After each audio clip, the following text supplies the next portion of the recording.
Hi, I'm Dr. Courtney with the Quantitative Reasoning Center. We're here on the campus of Louisiana State University, and we're outside Hatcher Hall, which is my freshman dormitory.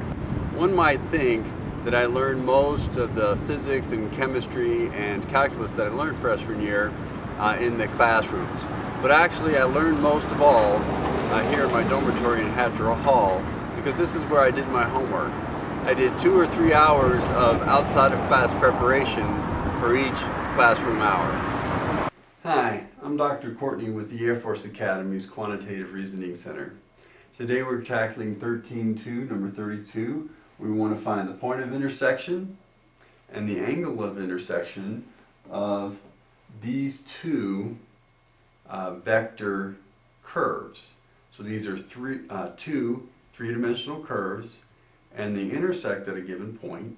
We want to find what that point is, and we want to compute the angle of their intersection. So to begin with, we need to identify the big idea or big ideas. So essentially we want to find the values where the curves intersect and find the angle. And so we got to develop our plan. And so what does it really mean to intersect? So let's suppose this is R1 and this is R2. So intersection means that the two curves are in the same place. And what does angle of intersection mean? Well, the angle of intersection is here. And what the angle of intersection means is that if you think about the two direction vectors tangent to the curves at any time, what's the angle between those two direction vectors? Because the angle between the two direction vectors is the angle between the curves. So let's make our plan. We want to set x1 equals x2, y1 equals y2, and z1 equals z2, because these equations just express in mathematical form what it means to be in the same place.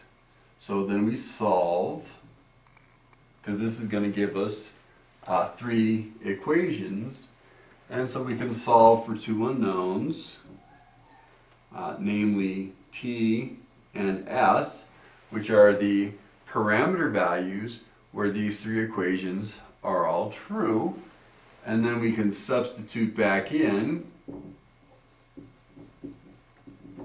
for x1, y1, and z1, which are the coordinates of one of the curves at that value of t, which provides the intersection. And then in our assess stage a little later on, we could double check that substituting back in the value of s for x2, y2, and z2 give us the same coordinate, because we're expecting that the 2 points are going to be the same. Otherwise you wouldn't really have an intersection. Now, calculating the angle of intersection is a little more involved, because we need to figure out the direction vector at that point. And the direction vector one can also call the tangent vector, but given my physics background, I'm going to think about it as the velocity vectors. So I'm going to say compute velocity vectors. I'm going to call them v1 and v2. And of course those are simply the derivative with respect to the parameter of each one of the vector curves. And then the angle between those two velocity vectors is going to be the same as the angle of intersection between the two curves. So we know from the definition of dot product that we can compute an angle between two vectors as the inverse cosine of the dot product over the two magnitudes. All right, well, let's begin carrying out this process. So what does it mean x1 is equal to x2? Well, what it means is that t is equal to 3 minus s, because the two x coordinates have to be equal. Likewise, the two y coordinates have to be equal, so 1 minus t has to be equal to s minus 2. And let's go ahead and let's write the third equation out to the right. So we also know that 3 plus t squared has to be equal to, 3 plus t squared, the z coordinate, has to be equal to s squared. And different ways to approach this system of three equations and two unknowns, but it's particularly straightforward to use the technique of elimination on the first two equations here, because if we add the two equations, we see that the coordinate t, well, that doesn't help us because both the coordinate t and the coordinate s would both disappear. So that doesn't help us as much as we might like, because the system's over-constrained. It's a little bit redundant if you want to say it that way. So now we could think about, consider this equation with one of the other equations. So we could actually use the technique of substitution, because s is going to be the square root of 3 plus t squared. So now we can substitute back in. T is equal to 3 minus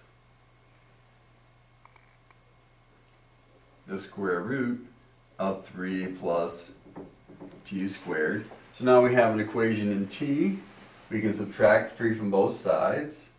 T minus 3 is equal to negative square root of 3 plus t squared. We could square both sides.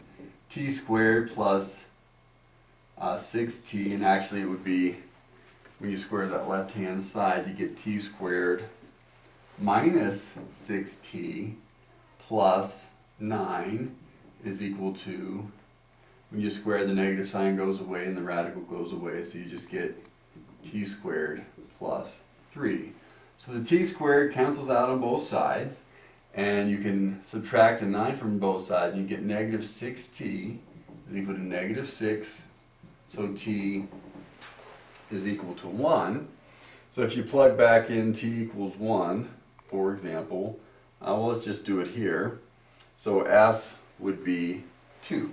So t equals 1 and s equals 2 are the values of the parameters at that moment of intersection. So now we could substitute back in. So at the intersection, R1, which is at t equals 1, is going to have, its x coordinate is simply 1. Its y coordinate is 1 minus 1 is 0. And its z coordinate is 3 plus 1 squared, or 4. Now we could double check. We could double check R2, and this is really part of an assessment, right? R2 at s equals 2, if we've solved this correctly, should also be the point 104. But let's check. Plug it in. S equals 2. Our x coordinate is indeed 1. Plugging in s equals 2.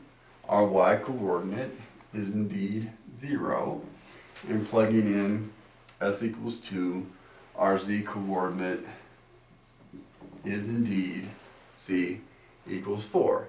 So we do see, we've double checked now, that our intersection occurs at the point 1, 0, 4. So now we need to think about computing the angle. So how do you compute the velocity vectors? Well, that's just because the definition of velocity is that the velocity is the derivative with respect to the parameter of the original vector function. So when we take the derivative with respect to t of t, we get 1. We take the derivative with respect to t of 1 minus t, we get negative 1. And we differentiate with respect to t of 3 plus t squared, and we get 2t. Likewise, v2 is going to be the derivative with respect to s, because our second vector function is parameterized in terms of s. So its x component is negative 1, its y component is 1, and its z component is 2s. So now we can evaluate these two velocity vectors at the parameters of intersection. So v1 at t equals 1. Well, the x and y coordinates don't depend on the parameter, so it's just negative 1, 1 and negative 1. And then the z component is 2. And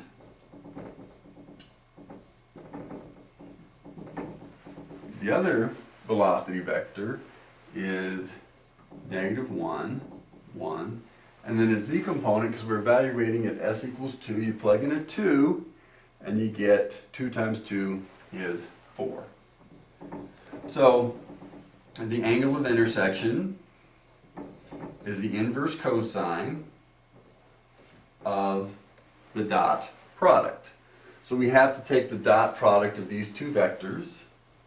So it's 1 times negative 1 plus negative 1 times 1 plus 2 times 4 divided by the two magnitudes. So let's make ourselves a little room over here on the left and compute the two magnitudes.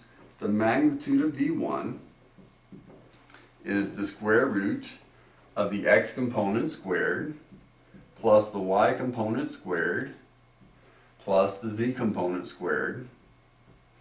So when you square the negative number, it's positive, so it's 1 plus 1 plus 4, so it's the square root of 6. In a similar way, the magnitude of v2 is the square root of 1 squared plus 1 squared plus 4 squared, so that's the square root of 18. So the square root of 6 times the square root of 18. And I'll leave completing the evaluation as an exercise for the diligent student. Okay, how do we assess that portion of it?